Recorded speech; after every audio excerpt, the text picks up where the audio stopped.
Sanctus, Sanctus, Sanctus Dominus Deus Sabaoth. Bapak, Ibu, dan saudara-saudariku yang terkasih dalam Tuhan kita Yesus Kristus, salam sejahtera untuk kita semua. Berkat Allah yang Maha Kuasa senantiasa menyertai kita. Marilah kita mendengarkan dan merenungkan bacaan-bacaan kitab suci hari Jumat tanggal 2 Desember tahun 2022. Bacaan pertama dari kitab Yesaya pasal 29 ayat 17 sampai 24. Bukankah hanya sedikit waktu lagi Libanon akan berubah menjadi kebun buah-buahan, dan kebun buah-buahan itu akan dianggap hutan? Pada waktu itu, orang-orang tuli akan mendengar perkataan-perkataan sebuah kitab, dan lepas dari kekelaman dan kegelapan, mata orang-orang buta akan melihat. Orang-orang yang sengsara akan tambah bersukaria di dalam Tuhan, dan orang-orang miskin di antara manusia akan bersorak-sorak di dalam Yang Maha Kudus, Allah Israel. Sebab orang yang gagah sombong akan berakhir, dan orang pencemooh akan habis, dan semua orang yang berniat jahat akan dilenyapkan, yaitu mereka yang begitu saja menyatakan seseorang berdosa di dalam suatu perkara, dan yang memasang jerat terhadap orang yang menegur mereka di pintu gerbang, dan yang mendesak orang benar dengan alasan yang tidak-tidak. Sebab itu beginilah firman Tuhan, Allah kaum keturunan Yakub, Dia yang telah membebaskan Abraham. Mulai sekarang Yakub tidak lagi mendapat malu, dan mukanya tidak lagi pucat. Sebab pada waktu mereka, keturunan Yakub itu, melihat apa yang dibuat tanganku di tengah-tengahnya, mereka akan menguduskan namaku. Mereka akan menguduskan Yang Kudus, Allah Yakub, dan mereka akan gentar kepada Allah Israel. Orang-orang yang sesat pikiran akan mendapat pengertian, dan orang-orang yang bersungut-sungut akan menerima pengajaran. Demikianlah sabda Tuhan. Syukur kepada Allah.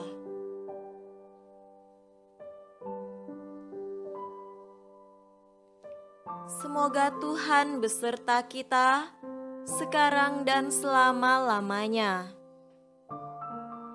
Inilah Injil suci menurut Matius. Dimuliakanlah Tuhan. Injil Matius pasal 9 ayat 27 sampai 31.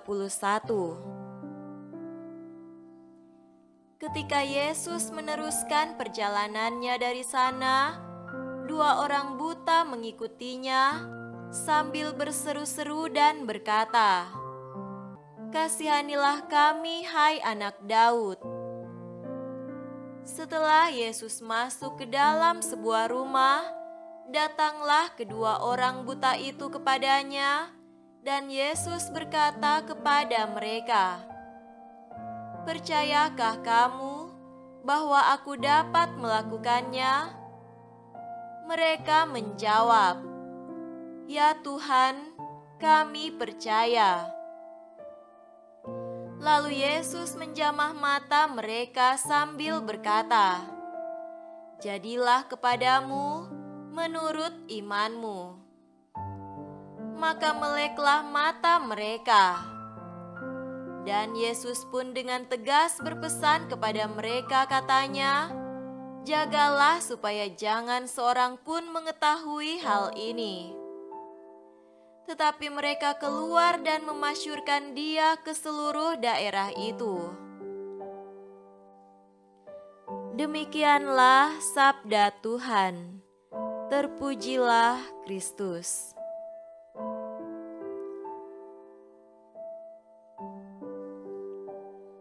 Saudara-saudariku yang terkasih dalam Tuhan kita Yesus Kristus, tema renungan kita pada hari ini adalah yang buta melihat kembali. Rupanya kebutaan cukup umum pada zaman Yesus. Tidak jelas apakah semua kasus sama, yakni apakah mereka buta sejak lahir, ataukah buta dalam perkembangan hidupnya kemudian. Tetapi menjadi buta tentu adalah cacat yang mengerikan. Para pemimpin agama pada zaman Yesus memperkeruh dengan menuduh orang buta sebagai pendosa yang dihukum Allah. Kebutaan juga merupakan simbol dari ketidaktahuan spiritual, sama seperti penglihatan adalah simbol dari pengertian. Ketika Tuhan mengumumkan penghakiman atas bangsa Israel melalui Nabi Yesaya, sebagian dari penghakiman itu adalah bahwa mereka tidak bisa melihat dan memahami kebenaran dan tidak mempercayai pesan itu. Yesus menggunakan simbolisme ini dalam ajarannya. Saudara-saudariku terkasih, Injil hari ini memberi pesan kepada kita bahwa Yesus memiliki otoritas untuk memulihkan penglihatan. Inilah sebabnya mengapa kita sekarang pun memohon kesembuhan kepadanya. Meskipun kita harus membiarkan jawaban atas doa kita terjadi sekarang atau dalam kebangkitan, karena Yesus memiliki waktunya sendiri.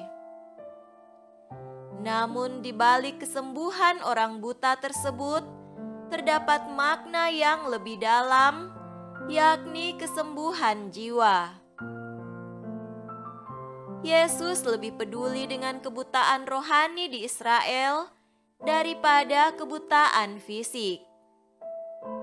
Dan fakta bahwa orang-orang datang dengan iman untuk disembuhkan secara fisik menunjukkan bahwa Yesus telah mulai menyatakan dirinya kepada mereka bahwa mereka juga dimampukan untuk melihat secara rohani.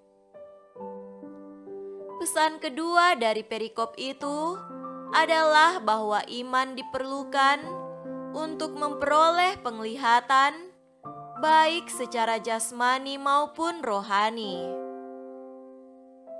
Siapapun yang datang kepada Kristus harus percaya bahwa Dia adalah Mesias yang dijanjikan dan bahwa Dia memiliki kuasa untuk memulihkan penglihatan.